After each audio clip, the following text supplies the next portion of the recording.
Hi guys, I don't know what happened. I don't even know what happened. One moment I was in a cave chewing on something, and the next thing I knew I looked like this, and I don't like it. I feel like I'm about to be captured by Navy SEALs in a hole in the ground.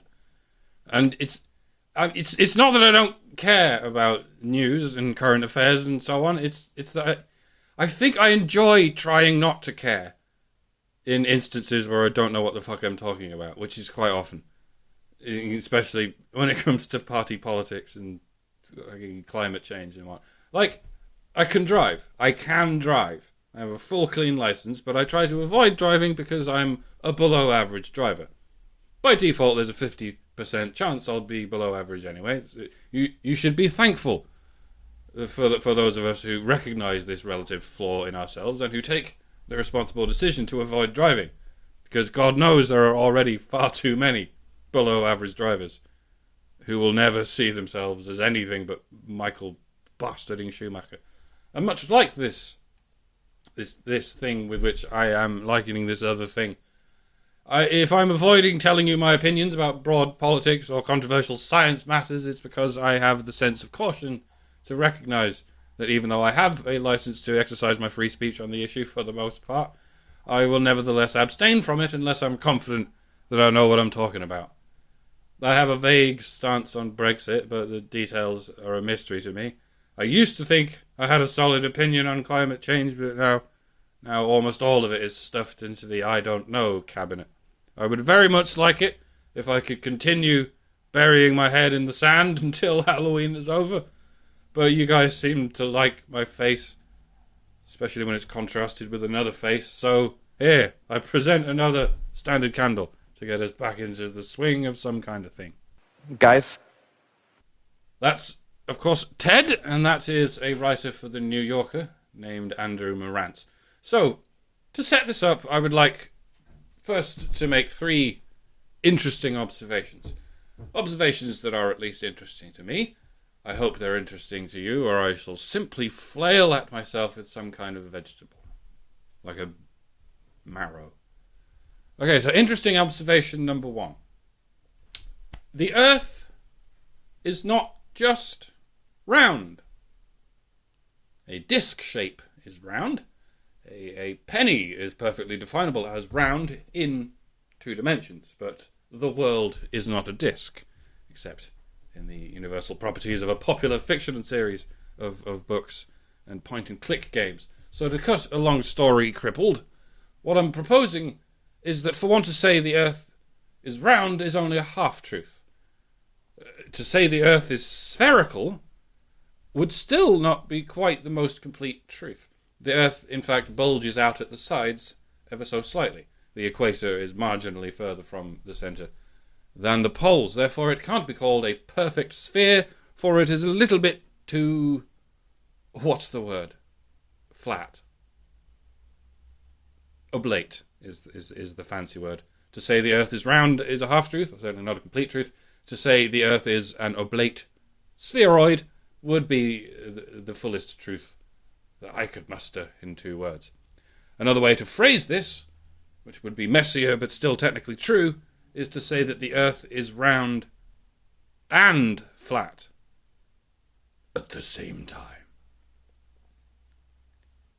Interesting observation number 2. Smelling salts on the ready for this one. It's not just males who are privileged.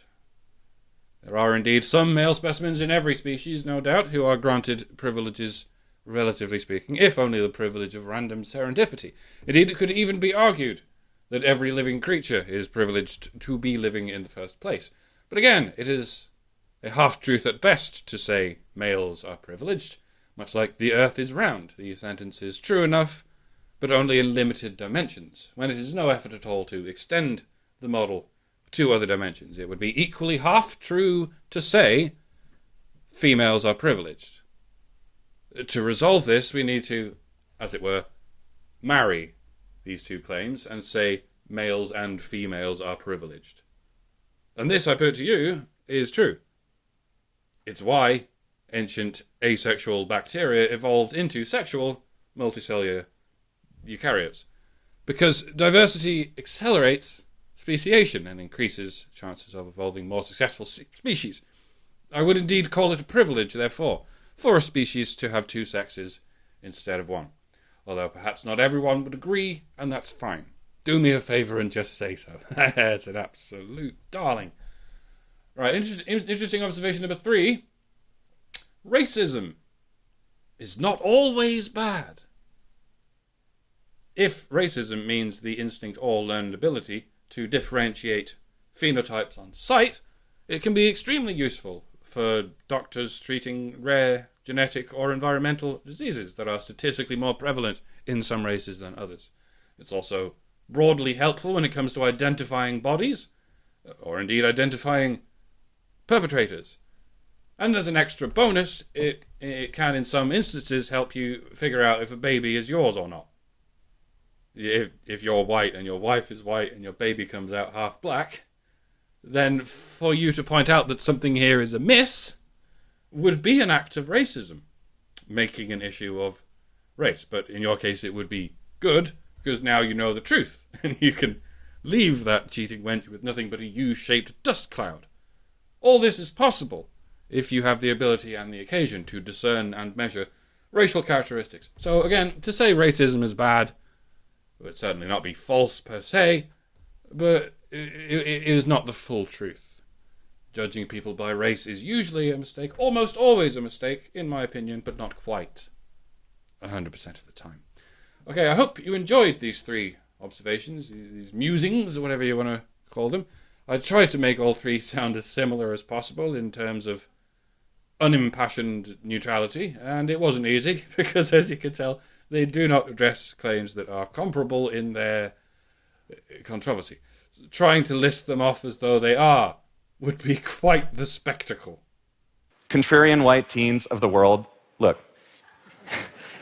If you are being a round earth skeptic, and a male privilege skeptic, and a racism is bad skeptic, you're not being a skeptic, you're being a jerk. Alrighty! Lessons, ladies and gentlemen. Lessons in proper, non-jerk type skepticism. Not only is the Earth like a disc, but privilege is a property of the Y chromosome, and genetic discrimination is bad. Boy, oh boy, have I learned so many not confusing things today. I'll get to him in a minute, but right, how do we actually know the Earth is round? How do you know? Yeah, how do you get to the point where you can say you know rather than just you think, theorize, hypothesize, whatever? Well, it's obvious, isn't it? It's obvious because of the satellites. The satellites are a dead giveaway that everyone knows about. By that I, of course, mean we know the Earth is round because for every dollar made by a polar satellite, a geostationary satellite only makes 77 cents. The sky has always been a polar operational boys' club. So of course you're going to get a hegemonic worldview from the polar satellite triarchy. Geostaticism just means equality. Educate yourself. And anyway, you can see it for yourself, can't you? If you go to the beach and look at the horizon of the ocean, when you see ships sailing over the horizon, you notice, distantly and blurrily, but really quite unmistakably, you notice that only 25% of them have flat bottoms. The horizon has always been dominated by round-bottom boats.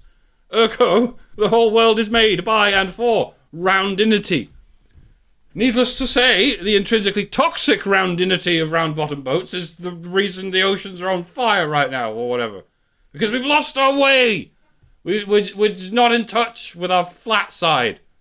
We've severed our spiritual connection with Mother Flatitude. I mean, we've known the world is round ever since Eratosthenes. He measured it more than 2,000 years ago. All he needed was a couple of sticks.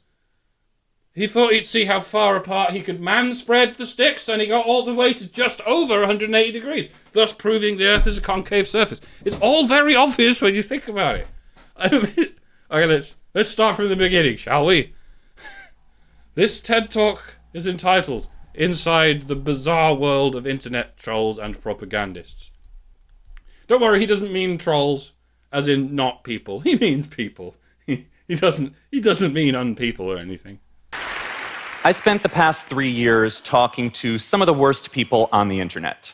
Like my grandma.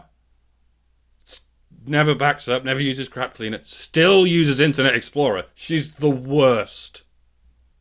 It's not true, she's dead. Now, if you've been online recently, you may have noticed that there's a lot of toxic garbage out there. That wasn't me. the saying that and then cutting to an image of Google. That wasn't my editorial decision, it was his. Just saying. Go on, say more things while showing us that thing. Racist memes, misogynist propaganda, viral misinformation. The opinions expressed, or at least implied by the speaker, do not reflect the opinions of Dr. Random McCam or any of his affiliates. In 2016, I started tracing some of these memes back to their source. It's 4chan. Back to the people who were making them or who were making them go viral. I'd approach those people and say, hey, I'm a journalist, can I come watch you do what you do? Now, often the response would be, do you not even know what anonymous means? Why in hell would I want to talk to some low-T, soy boy, Brooklyn globalist Jew cuck who's in cahoots with the Democrat Party? Yes, that's what happens when you're not anonymous. You get called names. But often I got the opposite response. Yeah, sure, come on by. So that's how I ended up in the living room of a social media propagandist in Southern California. Rita, I married him. He was a married white guy in his late 30s. That's got to be the fastest and earliest onset case of the not gays ever developed in a character. He had a table in front of him with a mug of coffee, a laptop for tweeting, a phone for texting, and an iPad for live streaming to Periscope and YouTube. That was it. And yet, with those tools, he was able to propel his fringe, noxious talking points into the heart of the American conversation. What the fuck are you talking about, dude? So I agreed to follow the alien troll beast back to his lair, and it turns out he's just like me. But less noxious. What were you expecting? Death rays? Naked women in cages suspended over a shark tank? A secret laboratory in a bunker where they train frogs to jump over the internet and subatomically drop these memes into your chat room. Like, how did you think these people were accessing the internet? With a toaster that travels through time on a steam-powered penny fucking farthing. It's like you're expecting to see some kind of cartoonishly evil Bond villain type character, and you've really got your heart set on it. Yeah, and as we know, you would never expect to see a Bond villain using a mouse. Whenever bad guys use computers in the movies, they only type malevolently, villainously. You can type villainously and aggressively, but there's no villainous way to use a mouse. Like, damn you, Mr. Bond, I will kill them all. I mean, that's your problem, basically. What you were expecting to see was a fantasy caricature that does not exist in the real world. And you've experienced a minor culture shock to find out that this humanoid uses the same kind of tools as you. Has it occurred to you that he might also be making the same kind of propaganda as you? I'm guessing no or no. For example, one of the days I was there, a bomb had just exploded in New York. And the guy accused of planting the bomb had a Muslim-sounding name. Now, to the propagandist in California, this seemed like an opportunity. Excellent example. Do you remember when describing this chap, the very first details you clarified were married, white, and male? Do you see how you are making the same kind of propaganda as this symbolic antagonist who may or may not exist? Except that guy is biased against a religion, and you're biased against gender and race, and so on. Which surely makes you even worse than the worst kind of boogeyman you can conjure.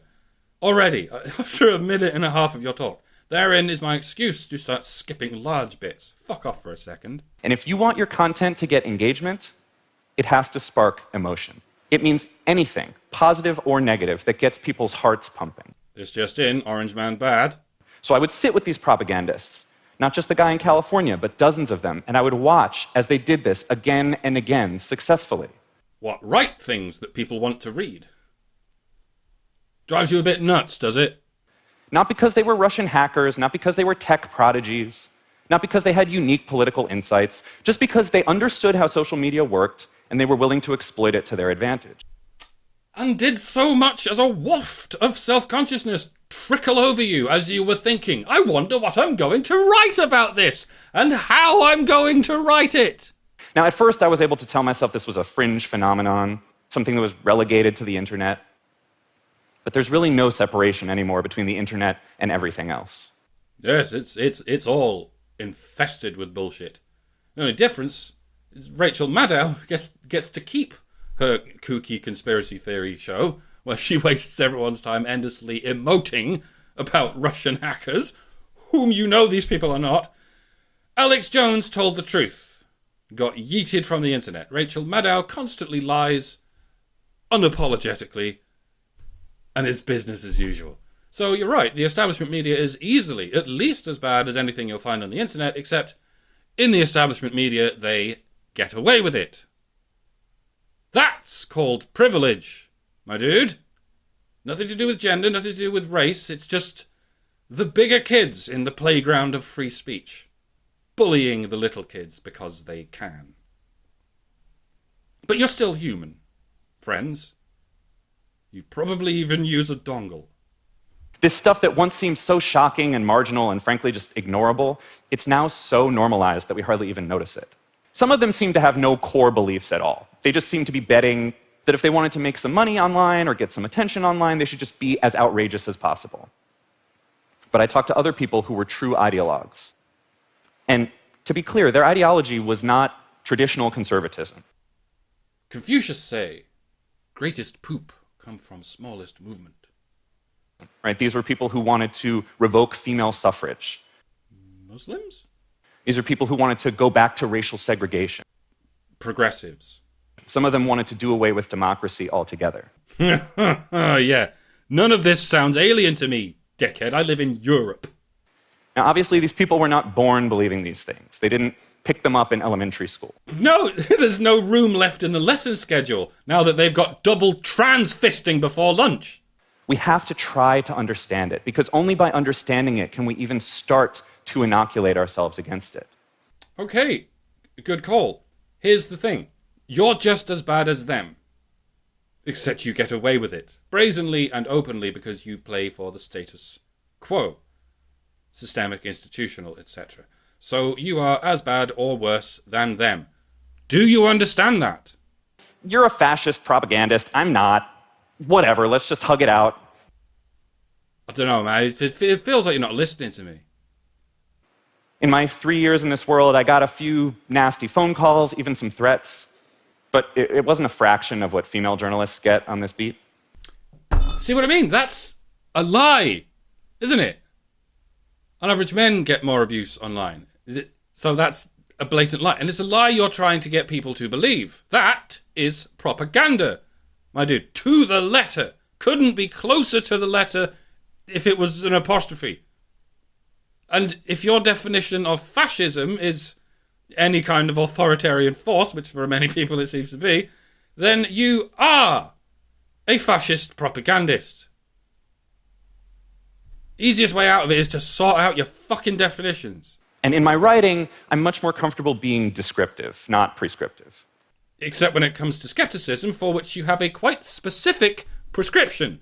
If you are being a round earth skeptic, and a male privilege skeptic, and a racism is bad skeptic, you're not being a skeptic, you're being a jerk. A prescription which, funnily enough, includes as a stipulation the unquestionable conviction in the omnipresence of your own privilege, Mr. Marantz. Now, really drink that in. Slosh it around in your mouth. Really get on in there and taste the barrel of the thing. Do you reckon it sort of sounds fascist? I call them smart and dumb skepticism. How do you think that sounds? Do you reckon that's the kind of pearl of wisdom that makes people go, oh, wow, I can really see why he's a writer? Tell me, are you deliberately using hollow but emotional language like dumb and smart because you know that's what audiences fall for?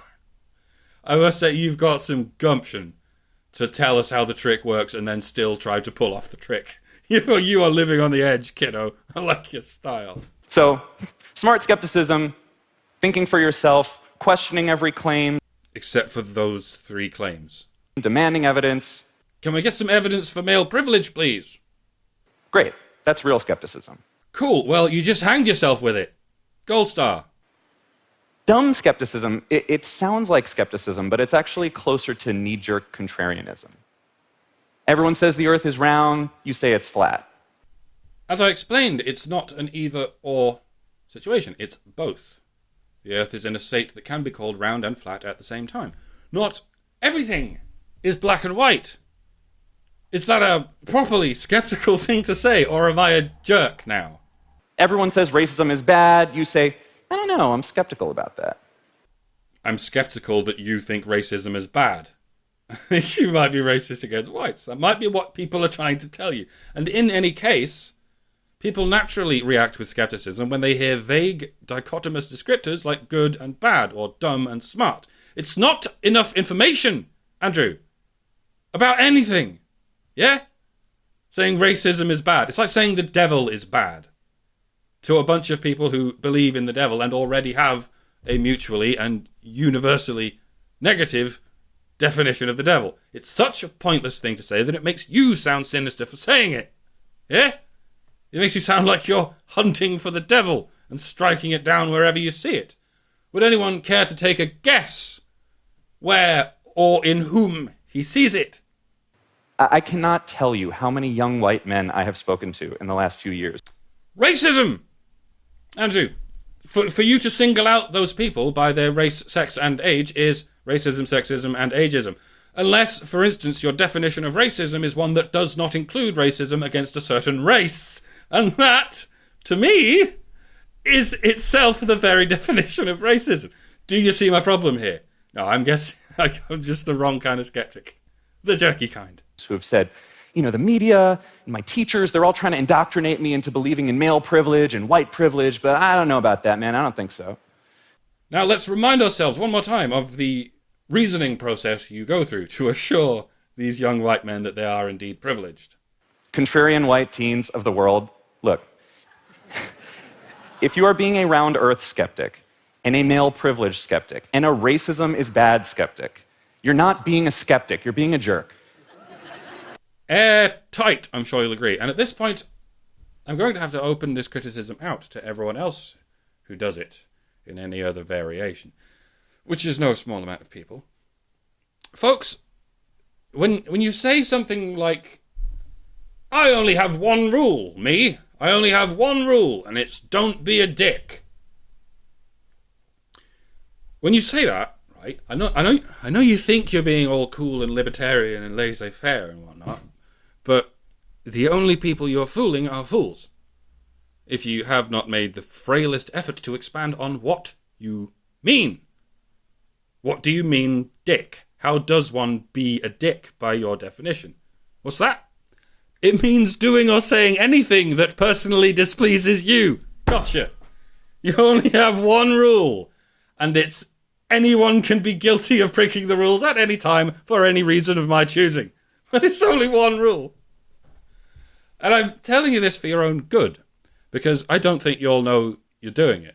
You're trying to sound easygoing, but you're actually presenting yourself as something of a capricious tyrant, which is helpful for me.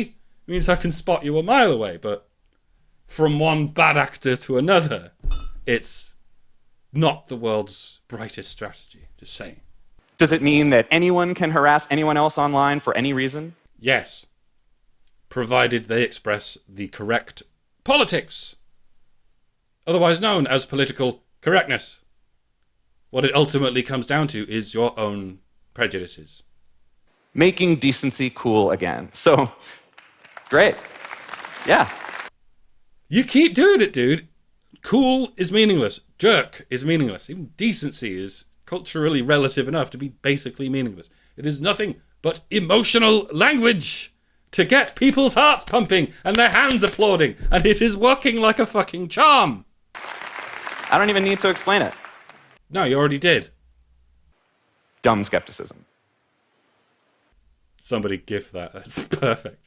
If you have been optimizing for maximum emotional engagement, and maximum emotional engagement turns out to be actively harming the world, it's time to optimize for something else.